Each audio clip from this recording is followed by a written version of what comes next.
Global Broadcasting Networks presents Coach Talk Radio. Create the time, money, and lifestyle you want with tips, tricks, and techniques that get you started today from some of the best internet minds in the business. Now here are your hosts, internet brand strategist Sandra Beck. Hey guys and dolls, this is Sandra Beck and this is Coach Talk Radio, and we've got a great episode today. We're going to talk to Kim Ades of Frame of Mind Coaching. Now, she's right up my alley. She's got so many things in my wheelhouse that I'm so excited to talk to her about. She is the president and founder of Frame of Mind Coaching, but she has a software called Journal Engine, and you guys all know I've got a big tech background, and I run a company called Motherhood Incorporated to employ moms in the tech fields from home. So this lady who's created this software, I'm really excited to speak with, because we've talked about journaling in the past, the importance and all this stuff, but I don't do it. I know a lot of people write in and say they run into the very same stumbling blocks that I do. So we're going to talk to we're going to talk to Kim Ades today about her program, about her company, and she can parlez-vous français with the best of us, and that just warms my heart because we're from the same neck of the woods, though we have never met before. I'm very excited to introduce to you Kim Ades of Frame of Mind Coaching. Kim, welcome to the show. Hello, I'm super happy to be here. I love talking to people who want to know about this stuff, so I'm excited. It's really important. You know, we hear all these buzzwords all the time, Kim, like live your best life. Like I love Joel Osteen. He's got the best titles for books. They could just sell, you don't even have to read them. You just look at the title and it tells you what to do. Live your best life, live an extraordinary life. I worked with Tony Robbins many, many years ago. He was a huge proponent of powerful thinking, powerful visioning. And, we hear these words and, 20 years ago when I first started, studying business, I went to Northwestern, and all these concepts were very, very new to me. And now they're bandied about the universe like it's no big deal. Like the word extraordinary has actually become very ho-hum, because we have everything from extraordinarily soft skincare to extraordinary visioning, extraordinary. We almost get desensitized to it. And I had to catch myself, when I went to your site, and then I looked at the things and I really thought about like extraordinary success in business and life, and your thinking determines what you achieve. It's like what we believe we can achieve. We hear these things, but as executives, especially busy ones, we kind of ho-hum our way through these words, but they're truly what we want. Well, that's exactly it. We want to live an extraordinary life, and I tend to coach people who are a certain character. They have a few things in common, and one of those things is they want to achieve magical big goals. They're driven that way. The second thing is that they tend to want to make a difference in the world. They're good people and they want to leave some kind of impact after they're gone. And the third thing is that they are spirited people, and they certainly want to live an extraordinary life, whether that means traveling, living with some luxury in their lives, having really awesome relationships. They want to experience it all. They want to have great businesses. They want to drive a lot of revenue. They want to live a great life. And then the fourth thing that they tend to have in common is that these people get in their own way. They struggle with the same thing over and over and over again, perhaps in different costumes, but they come up with conflict, friction, tension, money problems, relationship issues, and it's a repeat situation for them. Well, I'm going to sign up. I'll be like, okay, check. Big dreams, make a difference, spirited, get in their own way. I have what makes me really good at my job also makes me not really good in life. I have a trouble staying focused. Like once I sit down and focus, I can focus, but I can have 16 different projects going on at once. I'm a single mom, 2 kids, care for my dad. I run a technology company, and then I have 4 radio shows on the side, and I volunteer, and I scatter, and I love it. I mean, it's very energizing. My life is exhausting and energizing at the same time, but I can see what you say about getting in my own way, and we all get in our own ways in our own way. Yes, that's exactly right. But even like if I can listen to you for a moment and see how you're saying everything you're saying it so fast. It's like we have no time to breathe, right? Like single mom, 2 kids, care for dad, 4 shows, software company, like no kidding, you can't focus. Well, and when I finally, like, you'll love this because you've probably heard this a million times, and I'm sure lots of our listeners have, the times that I do, like when the kids go to their dad, my dad goes back to New York, he spends the summer months, he's a snowbird, so he goes back, in the warm weather like a bird, and then I find myself with a whole day of things to do. I cannot tell you what I want. Like if you asked me, what do you want to do today other than maybe binge watch Grace and Frankie, which I did when it came out, I couldn't tell you. It's amazing how lost we can get in our speediness. Yeah. Well, that's it. We get lost in the doing. We get lost in the, and it's a bit of a, it's this momentum that carries us, sweeps us away, and we're so focused on just getting it done that we miss it. We miss what we're doing, and we miss the experience of what we're doing because we're just so busy moving to the next thing.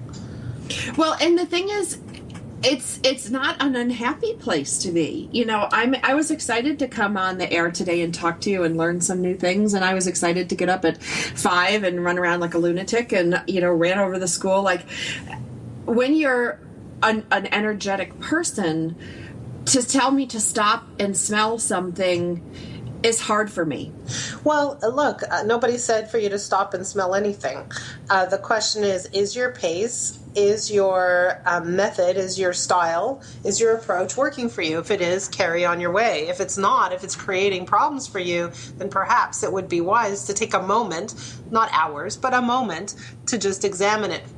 Right? And understand the relationship between the way you think about things and the outcomes you're getting. Huh.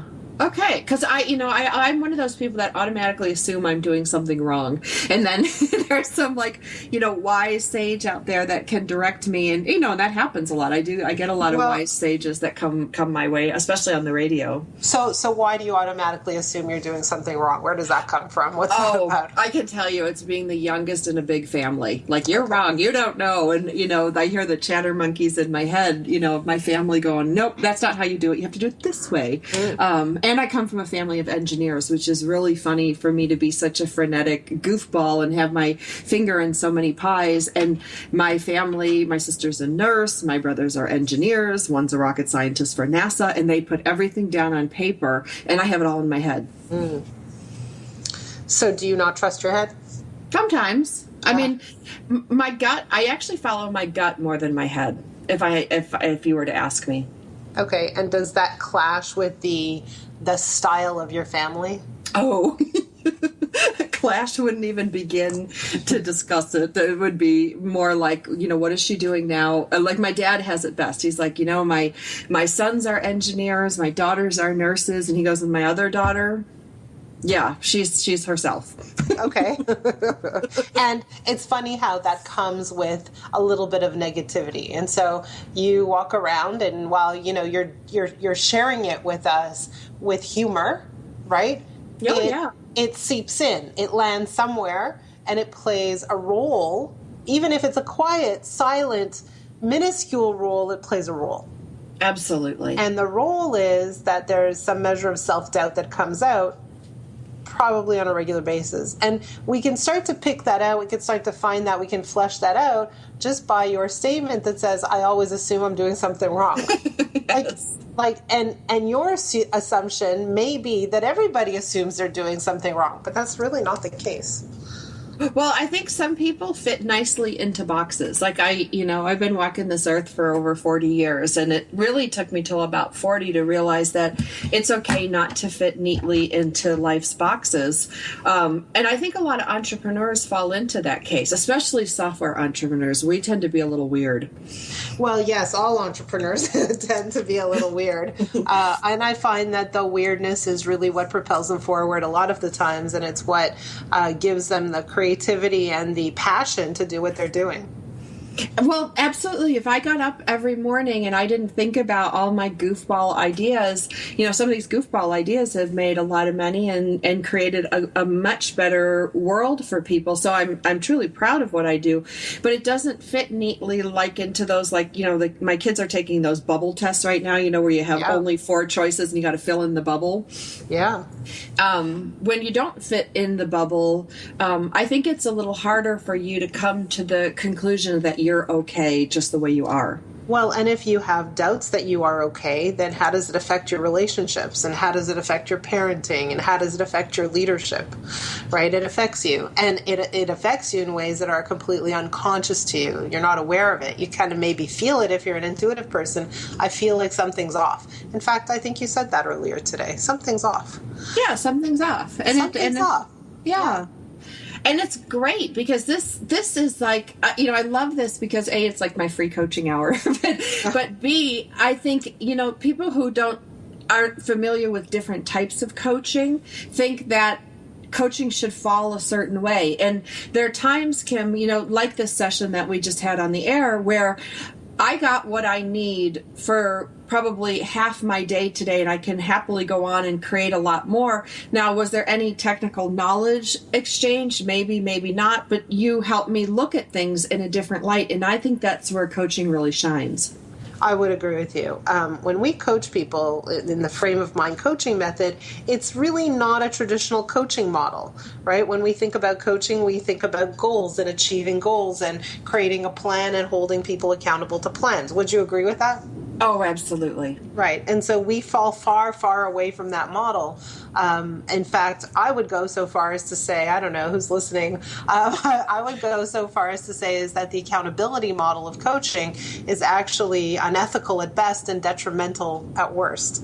And so we fall far away from that and follow a different model where we don't really care what you're doing. We don't care what goals you're achieving. What we're really interested in is how you think and how your thinking is affecting everything you do, you see, you touch, every person you talk to, every endeavor, every interaction you have. And if you're happy with the way your life is going, do more of that. And if you're not, well, let's stop and take a look for a minute and see how your thinking is impacting you, perhaps in negative ways that aren't necessarily all that obvious to you.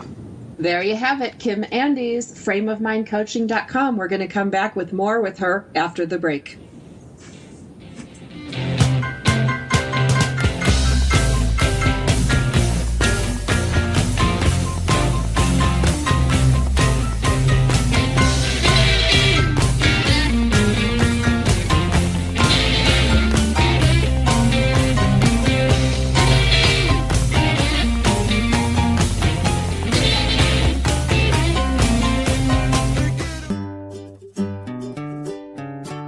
Close your eyes and imagine living your life without limits.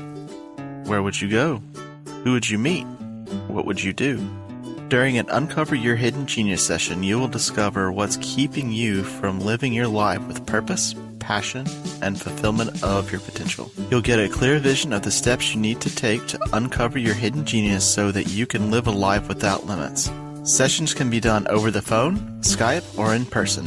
Find out more at www.joycebufordempowers.com or by calling 903-287-0747.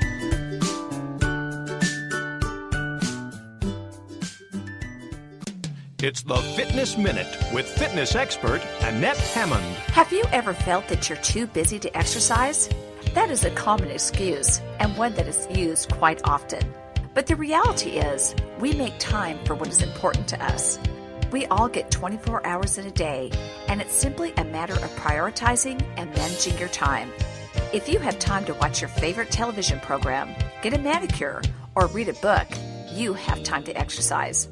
I always encourage my clients to exercise first thing in the morning, if possible.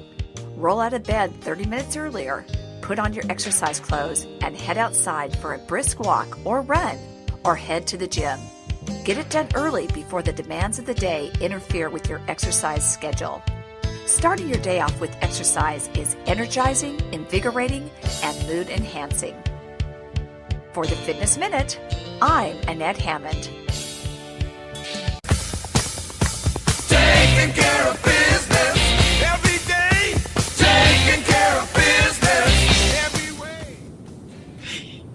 guys and dolls. This is Sandra Beck, and this is Coach Talk Radio, and we're visiting today with Kim Ades, and I'm sorry I blew her name in the last segment, so I apologize for that. It's Ades, and her website, so if you guys are following along at home, frameofmindcoaching.com, or if you're listening at work, which we can tell by your device usage, we know you're all listening at work.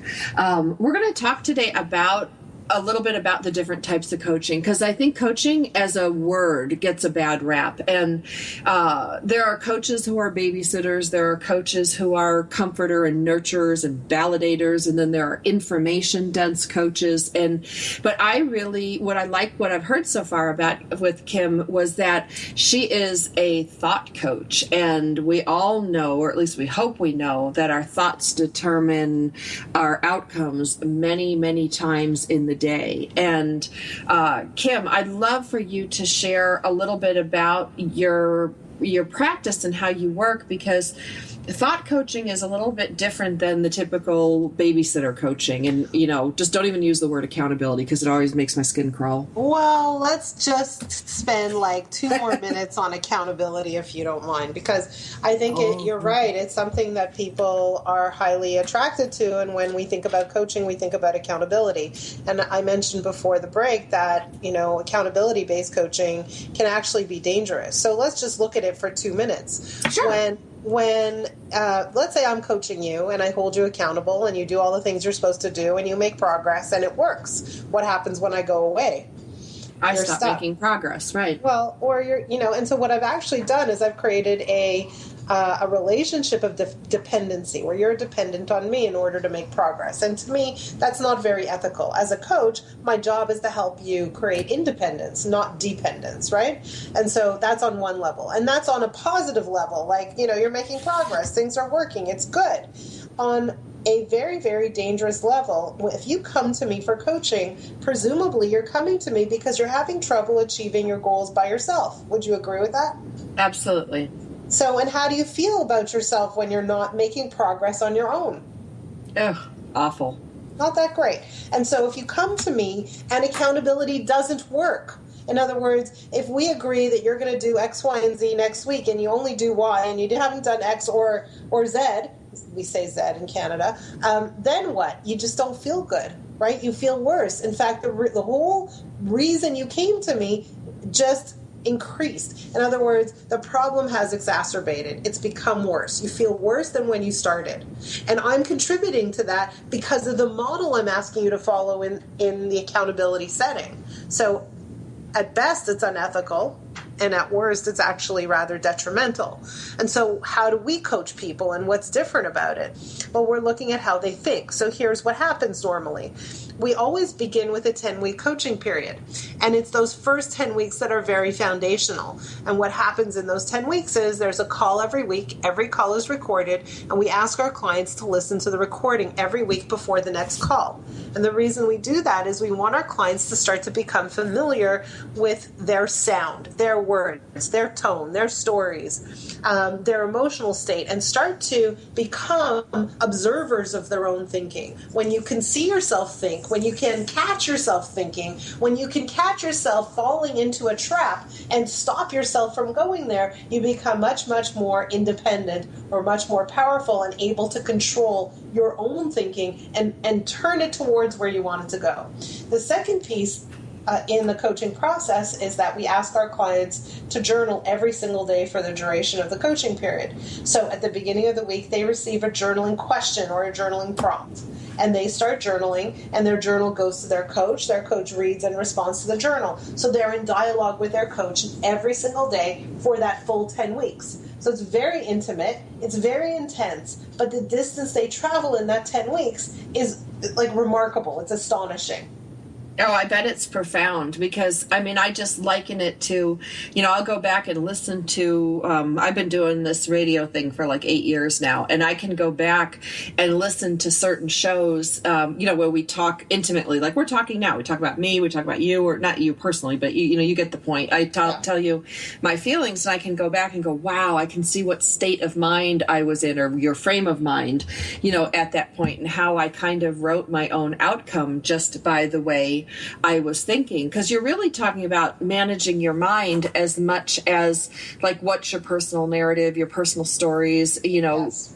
and managing your mind. I think I'm raising 2 boys. You're raising how many kids? 5. Yeah, so you're raising minds too. Like when people say, oh, you're raising boys, you're raising kids, I'm like, no, I'm raising minds, because it's your mind that determines so much of how you're going to succeed or not succeed, whether it's in the goalie net or in the classroom. That's exactly right. And what it boils down to is if we can teach younger people the relationship between the way they think and the outcomes they get, and give them the tools to be able to manage themselves and their thinking more effectively, then we're creating individuals who have the potential of having the, extraordinary, that mundane word you talked about earlier, right? But that's it. That's the magic right there. Well, and the thing is extraordinary is one of my favorite words, both in English and French and Spanish and German. I think it's such a great word, but it's been beat to death in advertising. And, and I'm not criticizing your word choice at all. I'm saying, like, I want the magic back. When you say an extraordinary life, really, extraordinary is extraordinary. And, when you're managing your mind, I had to take a step back in some of the work that I was doing and go, okay, I'm going to kind of lift off my saturation with certain words and go, okay, what can I really get from this? And that was a total, like, management of your mind, because when you're working, when you're exposing to new ideas, when you've been in a business 20 years and you've gone to tons of seminars and tons of things, there are so many people that sit around and all they do is talk about all the things they already knew. She covered this, she covered that. I'm interested in the one thing I haven't heard. And Yep. That's one thing that's been really refreshing, and I can see why you would create extraordinary results, because you are creating extraordinary thinking. Yes, and we do that through an extraordinary experience, right? Because think about how much data, how much time we're spending with a client, how much of a relationship gets built in that time period because of the frequency and depth of contact. And so the philosophy is that the relationship that's built between the coach and the client is what helps the client travel to a new place. Well, and that, I'm getting it. Like I'm listening to, because one of my philosophies are that if I do a good job and I do what I'm supposed to do, either for my kids or my clients, I expect you to go away. It's like, I don't expect you. I said that to my 9-year-old. He's like, what?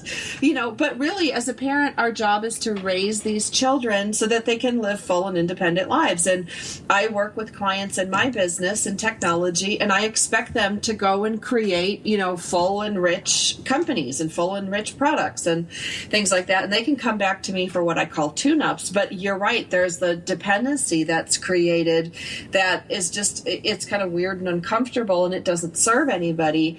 But what you're talking about, though, is thought coaching, and that's really intriguing to me.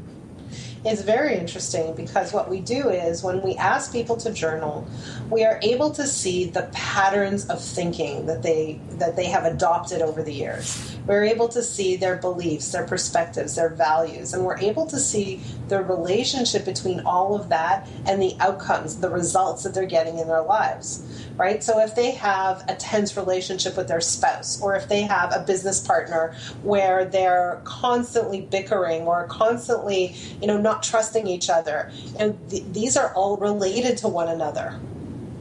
Absolutely. I'm a single mom, and I got rid of my marriage. It wasn't serving anyone, in all honesty. And I found one of the things that happened was that, and I'm not blaming anybody, but when I removed one of the big sources of conflict in my life, all the other conflicts seemed to die down and go away. And I really think that we can build lives that make us or turn us into people we don't want to be. I had, in my marriage, become a person I didn't want to be. And I didn't want to be around, and I don't think anybody else did either. Well, and that happens. But the reason we turn into people we don't want to be is because of the way we think about the situations we're in and the people that are around us. And so very often we think it's the situation that's causing us to be and show up and behave this way. But it's really our thinking about the situation that's resulting in that outcome. And so what we want to do is we want to give people the tools to be in the situation and manage themselves and take themselves to a better place and then decide whether or not it's where they want to be or make a change. I'll give you a perfect example. I was talking to someone not long ago. She was working for a company. She was a director of marketing for a pharmaceutical company that sold medical devices. And she had a huge workload, was totally burnt out, took a 2-week vacation because she thought the 2-week vacation would help refuel her. But the minute she got on vacation, things got worse. Like, she just went crashing. And she said, I don't know if I want to go back. And she took a leave of absence, a medical leave for a month. And here she is on the medical leave. And she's, she came to me from a referral. And basically, she's like, I don't know if I want to go back. I don't know what I want to do. I don't know where I want to go next. I don't know if I quit now, if it'll be better. And she's in such a state of burnt out. She's in such a state of chaos. What I said to her is, the worst thing you could do is make a decision right now from this vantage point. And your job really is to get yourself out of the state of burnout so that you can see clearly and experience a peaceful feeling and really just be okay with the world, and from that vantage point make decisions. See, I think that is so smart. It took me 2 years to pull the plug on my old life. Like, I knew, I get it. I mean, that's really important that, when people are in crisis or people are in burnout or people are in any state, really, you're not in a state of mind to make significant changes. And I know some people are like, pull the Band-Aid off and figure it out quick, but I'm not. I took a 2-year process of working through things before I dismantled my own life and built my new life, which, 8 years later, I'm loving my new life, and we all want to have lives that we love. We're visiting today with frameofmindcoaching.com owner Kim Ades. You can check out her site. There are there's coaching programs available. There's some neat things, and when we come back, I want to talk about this journal engine, this software program that you designed. I think that's really cool. It's transformation or coaching transformed or transformational coaching, but either way, we're going to talk about it when we're back from the break. frameofmindcoaching.com. Check it out.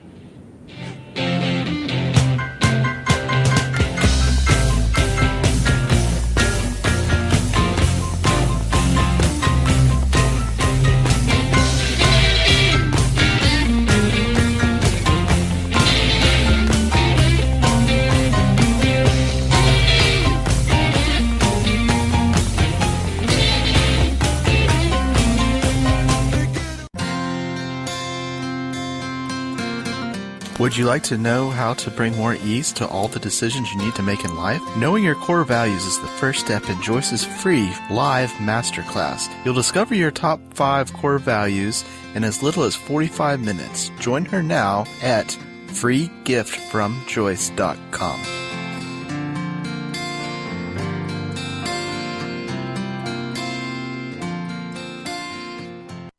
It's the Fitness Minute with fitness expert Annette Hammond. Looking at the labels on food to see the calorie count, sodium, fat, etc. is a good thing and will help you make smart choices when buying food. But be sure to pay attention to the serving size. Oreo cookies have only 160 calories per serving, but a serving is only 3 cookies, not 6 cookies like most people eat. Canned soups, cereals, and cooking sprays are all tricky when trying to watch calorie and sodium intake. Coffee creamers are another overlooked source of fat and calories. Some list nutritional information based on a single teaspoon, even though many people have much more. Fat-free creamers lead people to think they're only getting 10 calories, when a 2-tablespoon serving, a more realistic serving size, would add 50 calories. Be sure to look at serving size on the food labels. For the Fitness Minute, I'm Annette Hammond. Taking care of business every day. Taking care of business. Hey guys and dolls, we're visiting today with Kim Ades of Frame of Mind Coaching, and we're talking about our thoughts. We're talking about changing the way we think, or changing how we think, or changing what we think about to create extraordinary results for your life. And this is so in my wheelhouse.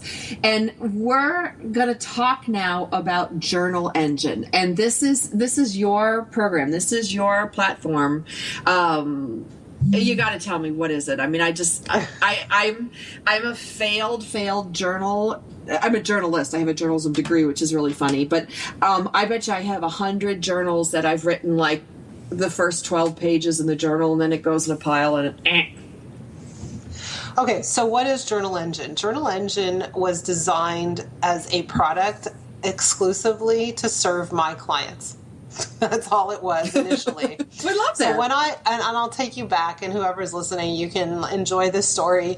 When I started coaching, and I felt like, oh my God, I don't know what the heck I'm doing, right? It was like many years ago, well over 10 years ago. I thought, what I really want, what's super important to me, is to create coaching experiences that are extremely powerful, that leave a mark that lasts forever, where I was totally afraid of being a coach that was forgotten. But I had fears, and one of the fears was, what the heck am I going to talk about for a full hour on a coaching call? And so I had some backup plans. One backup plan was, if I coach a group of people and everybody talks for 5 or 10 minutes, then the hour will pass. The other concept I had was that if they journal and I can get into their hearts and their minds, then the content will come from them. Then I'll have something really meaningful to discuss with them. I had no idea truly, really how powerful the journaling concept would be in the world of coaching. And so initially when I started off, I used this, blogger.com. I'm sure you're aware of that. I use this blogging software where people would blog, except that one day one of my clients told me that his wife read his journal because she hacked into his blogging software. And what he had to say about her wasn't particularly complimentary. And when I heard that, I thought, oh my God, this isn't working. Like, this is a real threat for me. I need to create something where it's bank level security. And so that's when I created Journal Engine. And so from the very, very beginning, I asked my clients to journal. So Journal Engine is a piece of software where you can where you can journal privately with your coach, whether it's in a group or one-on-one. That's what it is. And as a coach, I can have, hundreds of people journaling at the same time where I can manage that and I can deliver content. And it's an amazing piece of software. But, my real thing is that journaling changes the coaching paradigm. It changes the game. And it changes the game in multiple ways. When your client journals, when you start to journal, you start to know yourself. You start to learn to be reflective. You start to access parts of you that weren't previously accessible. You use it as a place to really unload what's going on and share, in this case with your coach, some of the deeper, darker places that exist within inside of you that don't normally get shared with anybody. So that's part A. So for the client, it's extremely cathartic, it's extremely useful, and we teach our clients to use their journal as a tool to help point them in the right direction over and over and over again, as people lose their way over and over and over again. On the flip side of that, for a coach, I believe that coaches by and large coach with a blindfold on. They don't have enough information about their clients. A single conversation once a week or once every 2 weeks isn't enough. It's not sufficient. Period. End of story. And so what does the journal do? It provides me with a great amount of data that I can use to truly understand and know my client. It allows me to use that data to pick up patterns of thought, patterns of beliefs, and understand how those patterns are serving to trigger behaviors and therefore outcomes that the client is experiencing, some of which are positive and some of which are negative. So it's equipping me to be a powerful coach. But there's something else that the journal does over and above all of this, is that because we're communicating on a daily basis, it's serving as our communication platform that allows us to build a very intimate relationship in an ongoing manner. And it's that intimacy that's so, so critical for powerful coaching. Well, I can see that. I mean, I can see how that would be just amazing to have that constant interaction. It also was a little bit overwhelming for me because I think of some of my clients that I have to kind of, keep at a distance. And I guess my client coaching is very different than yours, and we're different industries.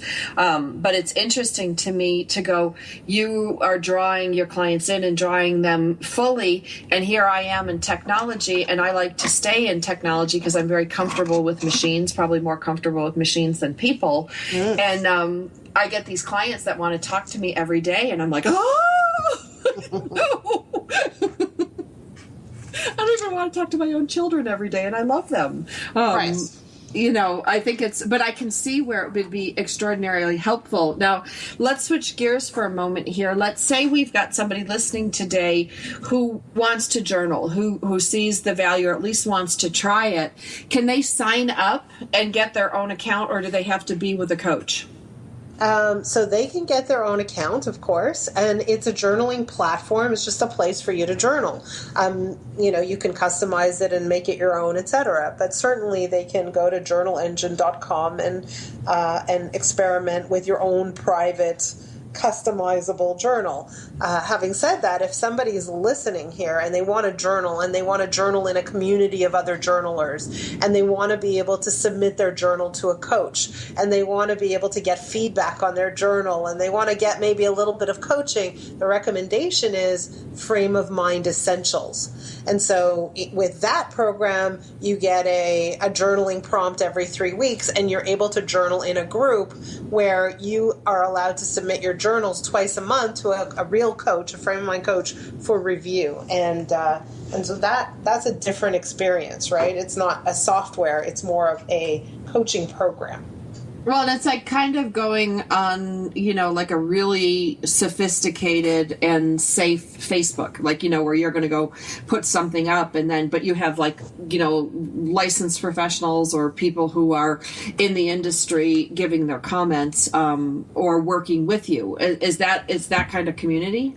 Yeah, well, that's an interesting comparison. And we would say that in a Facebook world, it's kind of like you're at the bar, right? Like there's a million people kind of coming and going. And in the journaling space, it's more like you're at a dinner table having a very intimate conversation. And that's the comparison. Got it. Now, for the loner nerds like me out there who just the thought of posting things, and it's very funny because if I post on my blog, I'm very fine with posting certain things in a certain arena, but when it comes to things of a private nature, I'm weirdly private. So I love the idea that this is more safe and secure than some of the things out there, like with WordPress or Blogger, or having a place to put your thoughts and feelings are, I think, invaluable. For the solo nerd, what advice would you give them if they don't want to share?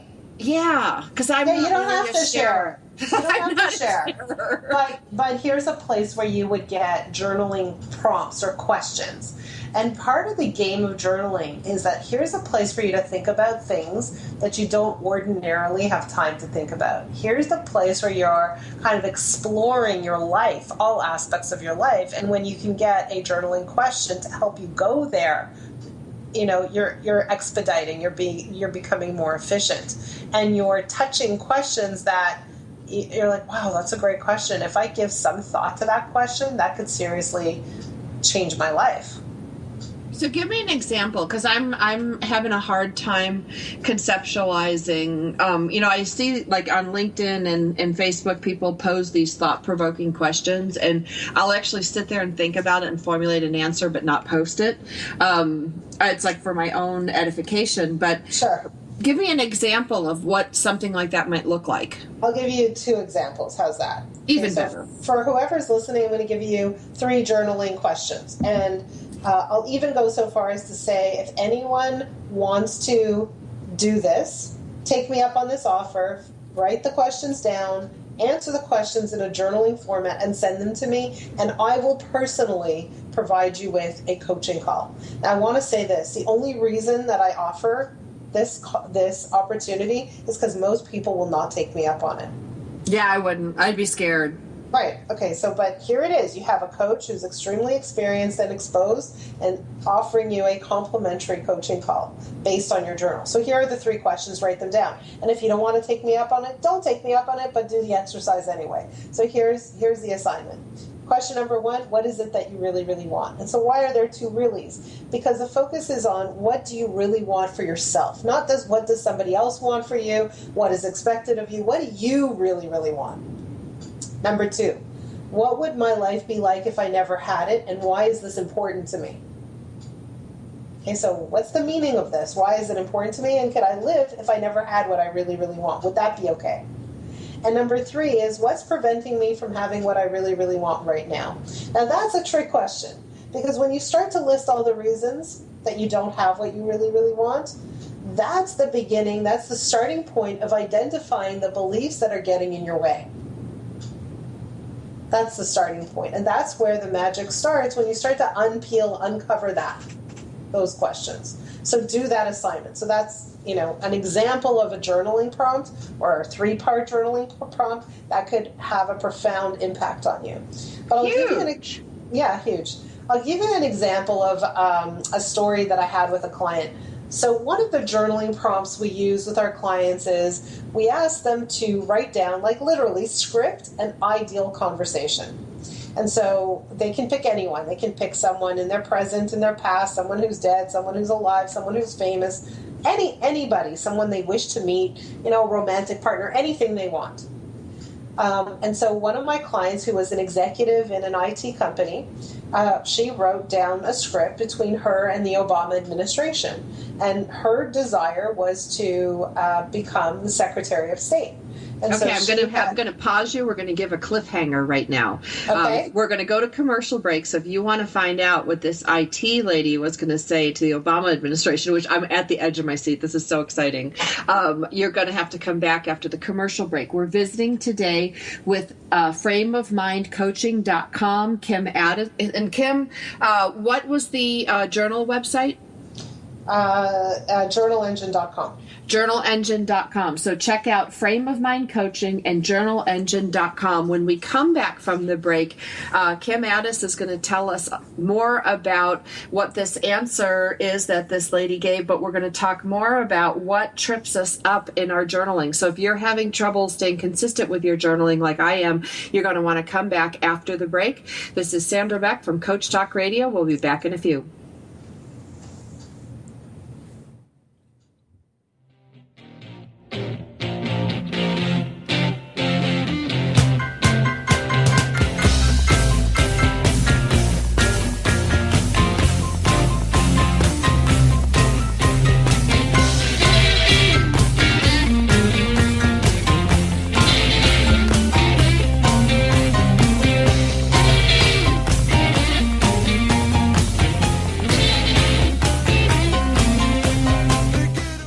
Information about book publishing is power. The power to change your authoring life, and the power to change the lives of your readers. So join us for Your Guide to Book Publishing. Everything you want to know but didn't know what to ask. With your host, Dr. Judith Briles. Thursdays at 6 p.m. Eastern, 3 Pacific. You'll hear about statistics, scenarios, and strategies on what to do now. As the book shepherd, Dr. Judith Briles is in. And each week, she will include publishing professionals that will reveal tips and secrets to the author's journey. If there is a book in you want to listen, learn, and yes, call in with your questions each week. For more on Judith and what she can do for you, check out her website, thebookshepherd.com. It's your guide to book publishing. Everything you want to know but didn't know what to ask. Brought to you by Author You and The Book Shepherd with your host, Dr. Judith Briles. Thursday evenings at 6 p.m. Eastern, 3 p.m. Pacific. Reaching out from the heartland of the United States with quality programming, this is TogiNet Radio. Have you heard? The pages of American Patchwork and Quilting magazine come to life on our new weekly online radio show, American Patchwork and Quilting. Join Pat Sloan, our blogging and quilt designer host, as she talks about the latest trends, ideas, and inspirations. Her guests include quilt pattern designers, authors, quilt shop owners, and our editors, all quilters, just like you. Call in with your questions. Get quilting tips from industry experts. Learn about free patterns. Hear behind-the-scenes stories from our magazines, American Patchwork and Quilting, Quilt Sampler, and Quilts and More. Get the scoop on free stuff and find out more about the best independent quilt shops in North America. To listen to a live show, tune in Monday at 4 p.m. Eastern. Just log on to allpeoplequilt.com/radio. To hear past shows, go to iTunes and search for American Patchwork and Quilting Radio. We hope you'll join us because we know that quilting changes everything. Taking care of business every day. Taking care of business. Hey guys and dolls, this is Sandra Beck and this is Coach Talk Radio, and we are talking with Kim Ades today of Frame of Mind Coaching, and she left us on a cliffhanger. We were talking about a client that you had that was head of an IT company. You want to pick it up from there? Yes, so she's a head of an IT company, and her job was to write an ideal conversation and script it out. And so she decided to write out an ideal conversation that she had with the Obama administration. And what she wanted was to become Secretary of State. And so here's how the conversation went. The Obama administration said, "Thank you so much for submitting your resume. You look like a wonderful candidate. What makes you qualified for this position?" And she went on to describe all the reasons she was qualified: her ethnicity, her background, her job experience, and her point of view, and that she felt that she represented the American population extremely well, and she would do an amazing job. And then they said, "Thank you so much. Your candidacy is definitely at the top of our list, but we will get back to you as soon as we've made a decision." And at the end of her journal, she essentially said, "How's that for dreaming big?" And so I'm going to ask you, Sandra, don't you think that's dreaming big? Well, dreaming big would be she got the job. Exactly. In fact, dreaming big would be she gets a call where they say, "You got the job, you're by far the best candidate, but we're going to give you an all-expenses-paid trip to Italy before you start." Right? That would be an ideal conversation, right? Oh, yeah, and a dinner and dancing with Kid Rock, and then, maybe, a good night story from Dolly Parton, and I'd be fixed. There you go. Well, so that was interesting. But so what we discovered was that her, she thought she was dreaming big, but even her big dream, even her dream in the ideal world was filled with limitations, which were she had to defend her position. She had to prove her value. And then she had to wait for them to decide whether or not, in fact, she was valuable enough.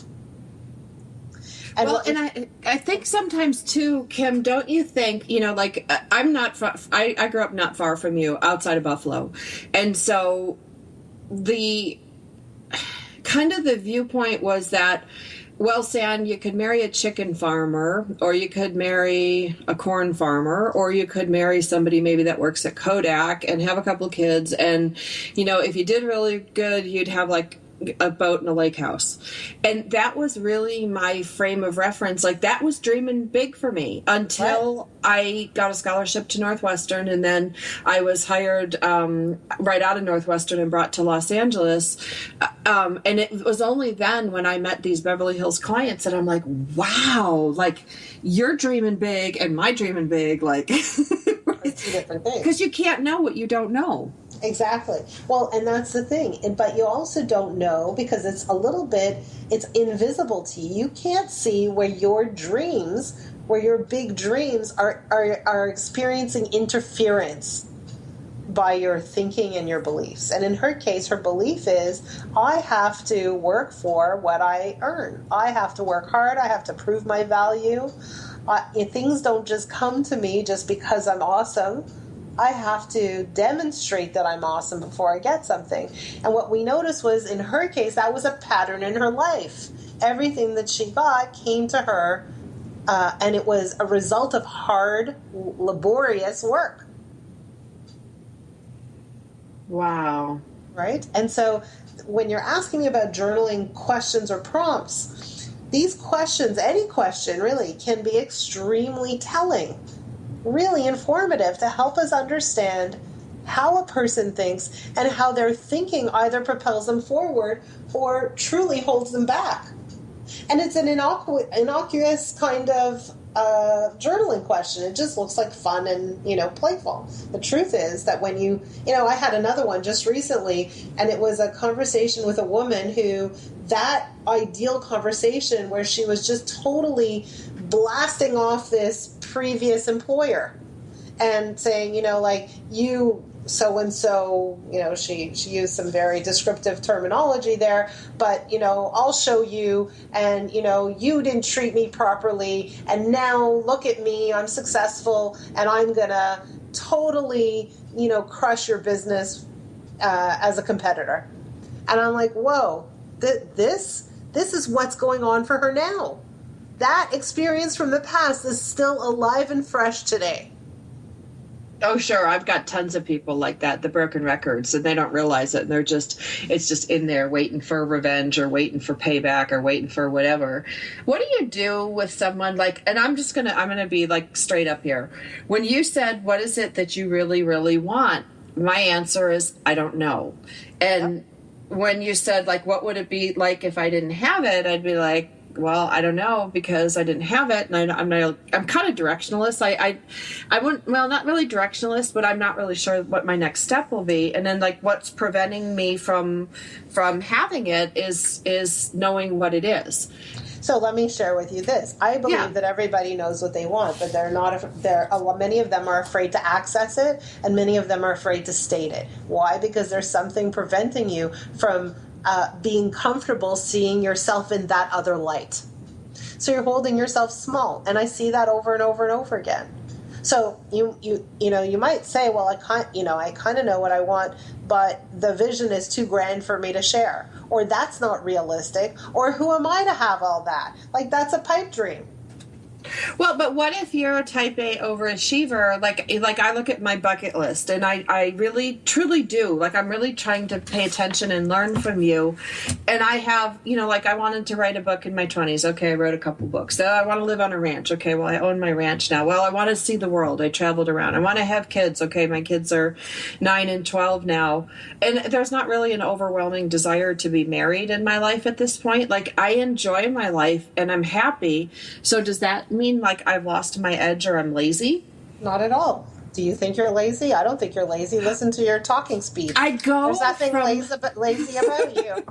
But given, I will be honest. It's I either work work my tail off like a dog, or I just want to lay out by my pool, my feet in the water, and with my dogs and my kids, and just feel the sunshine. There's two speeds to me, but yet I can't do all of them all the time. Yeah, and what we would do is we would explore places where things scare you, where things freak you out, where things, where you say, I'd rather just not go there. You said to me before, and you said, I'm mostly open. I'm 80% open, but there's a part of me that is not. There's a part of me that's protective.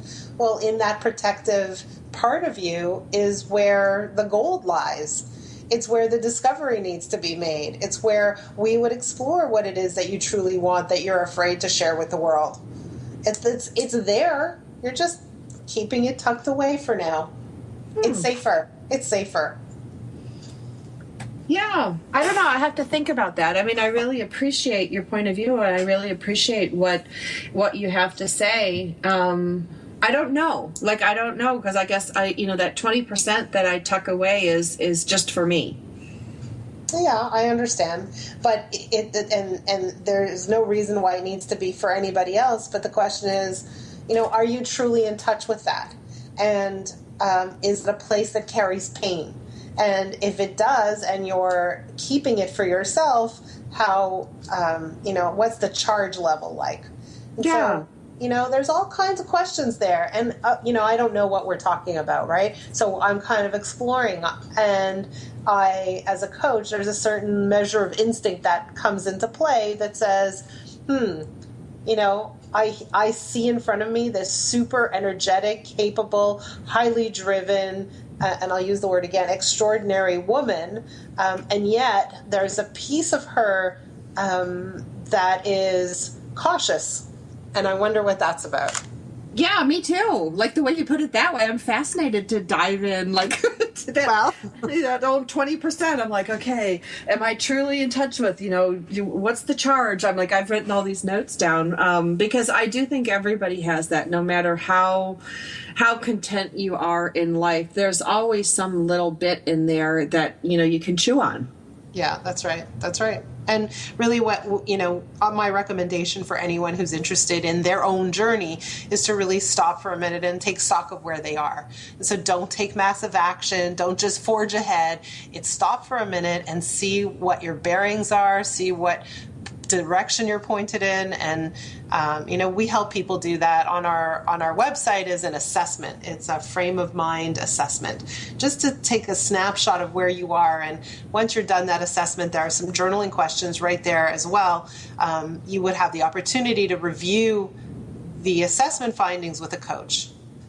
Yeah, I think that's really important. And for somebody who exited, I exited a very high-powered career and morphed myself into a new thing, and, ended a long-term marriage and moved into, grooved into where I am now. And, it was a 2-year process, maybe a 5-year process total from the divorce when I look at all these life changes. But nothing happens in a snap. And you really can benefit, whether you choose Kim Ades as your coach or you choose somebody else out there for these life coaches. I've used life coaches and thought coaches and therapists, psychologists. I will talk to anybody because you can learn from everyone. But the one thing that I will take away with Kim, and I know we only got 2 minutes to break, is that you really need to take your time when you're constructing your life. Yeah, you do. You do. You need the time, and sometimes you need a guide. You need someone to help you through. It's not easy. I was divorced myself. It's one of the hardest periods in your life. It's really tough. And when you have kids, it's tougher because you always want to do the right thing, and you're caught up in a real slew of emotions. So, you need the time. You need the time, and you need people like Kim Ades. And I would encourage everybody to check out her website, frameofmindcoaching.com. The program that we were talking about is journalengine.com. Pretty neat, Kim. Pretty amazing what you've done. I'm sure I can see why you are so effective with the people that you help. I'm thankful for you being out there and guiding us through some of our darkness. Oh, it was a pleasure. It was great to meet you. You're a pretty amazing person. It was honestly an honor and a pleasure. Excellent, excellent. Well, this is Coach Talk Radio. For those of you who liked this episode, you can go to toginetradio.com to find more episodes like this. You can also go to iTunes. We're over there as well. Or you can check out our website, coachtalkradio.com. This is Sandra Beck. We'll be back again next week.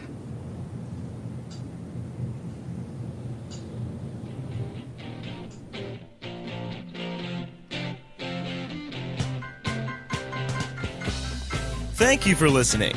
On behalf of Sandra Beck and Scott Frazier, we want you to get out there today to make more money with less time and effort so you can live the life you want. Tune in next week for more tips, tricks, and techniques from Coach Talk Radio.